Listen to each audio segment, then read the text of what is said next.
The time has come to stop merely understanding the power of silence and start using it.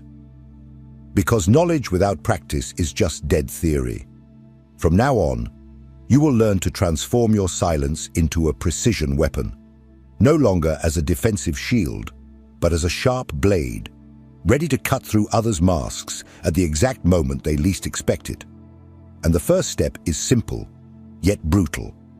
Be silent when your will screams for a response. This requires strength, because everything in you will want to react. It will want to justify itself. It will want to prove that it is right. But that desire is poison. Every time you give in to it, you reveal that you are still under the control of others, that you still care about what they think, that you are still playing their game.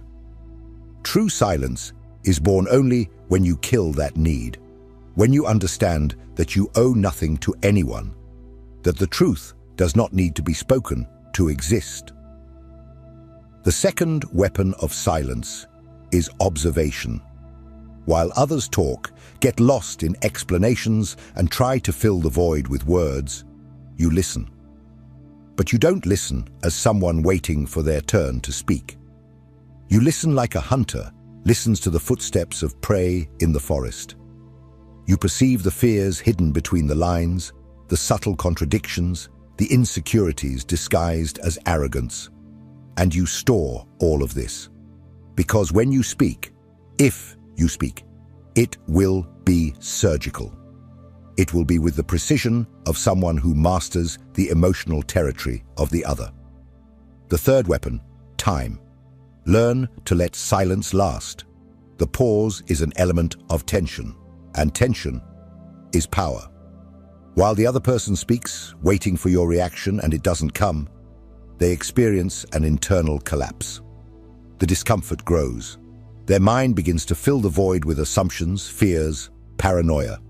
A simple look from you accompanied by silence can have more impact than 10 well-formulated sentences.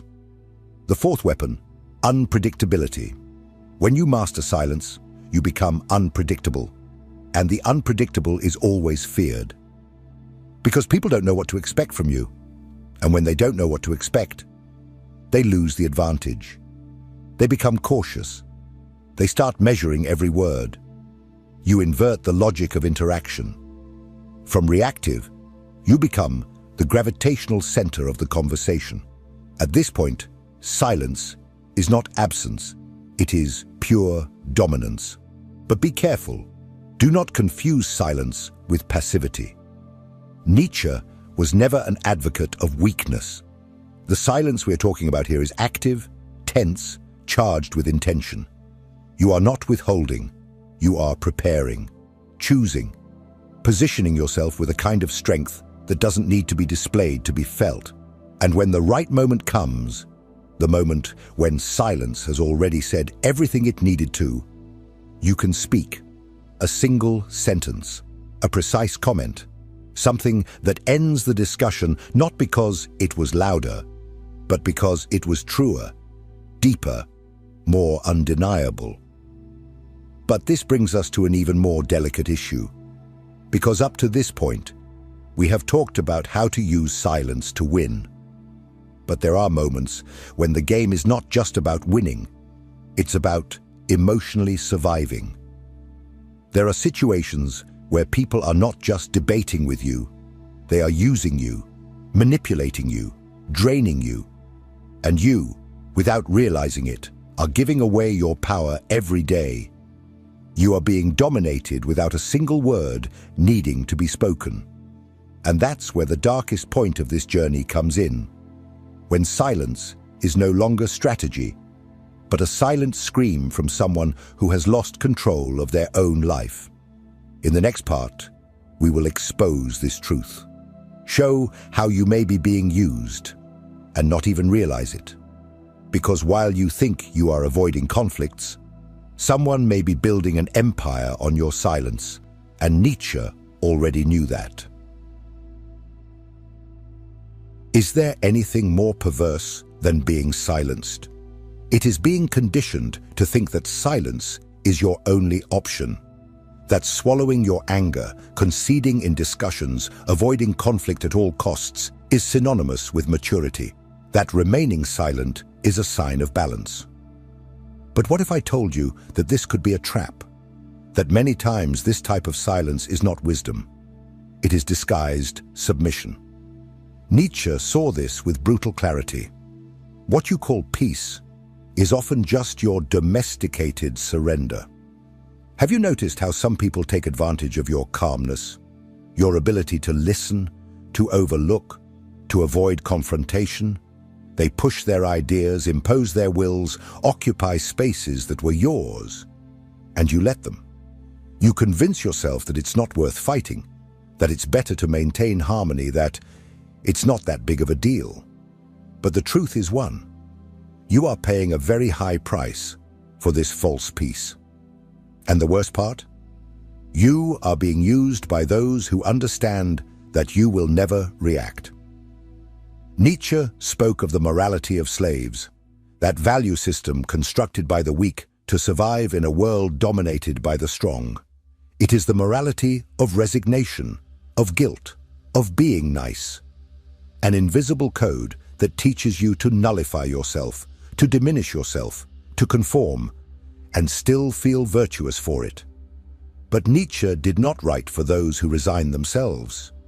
He wrote for those who dare to break these chains, for those who realize they are being used and decide to stop participating in their own submission.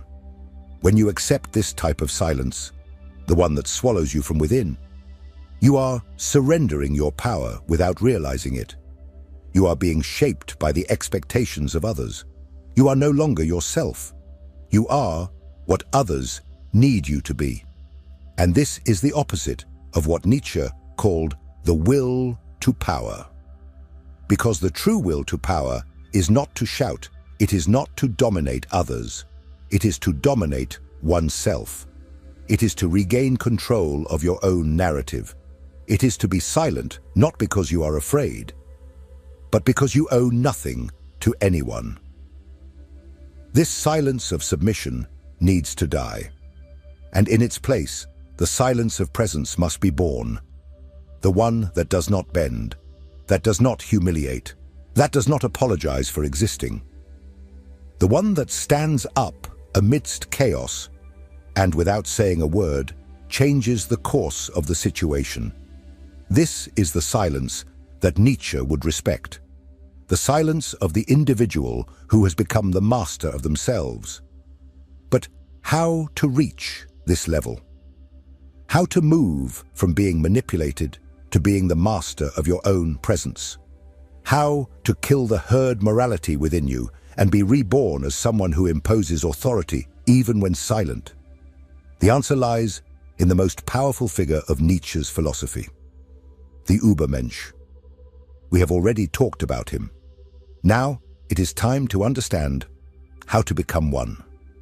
In the next and final chapter, you will discover what it takes to embody this new type of human being. Because the world does not need more talkers, it needs those who master silence and reign with it. We have reached the final point. And now I need you to understand one thing with all the clarity possible. Silence is not absence. It is not emptiness. It is not a space between sentences. True silence is pure presence. It is mastery. It is the sign that you are no longer reacting to the world. You are shaping it with your mere existence. Nietzsche never wrote for those who are content to survive. He wrote for those who want to transcend, for those who are willing to tear off the masks that society imposed, even if it hurts. The silence of the Übermensch is not the silence of the oppressed, nor of the coward. It is the silence of the warrior who has already won even before the battle begins. It is the stillness of one who no longer needs to prove anything to anyone, because he knows who he is. And more importantly, he knows what he deserves. Now look at your life. How many times have you remained silent out of fear, out of guilt, out of not wanting to disturb? How many times have you let others decide for you, speak for you, trample over your truth? Enough. Nietzsche would say that living this way is an offense to existence itself, that accepting this kind of silence is betraying yourself. From today on, your silence needs to change its tone. It needs to stop being an escape and become an invisible shout of authority, a boundary, an affirmation of who you are, even if no one understands. Because who you are does not need to be understood. It needs to be lived. And that requires courage.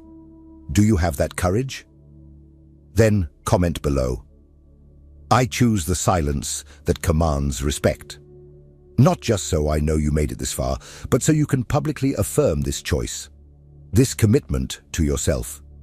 Because words have power, even when they speak about silence. And don't stop here. The next video is essential. It will expand what you learned here and take your mind even further. Watch it, not for me, but because you deserve to go beyond. And remember, the weak shout, the strong remain silent, the wise choose when.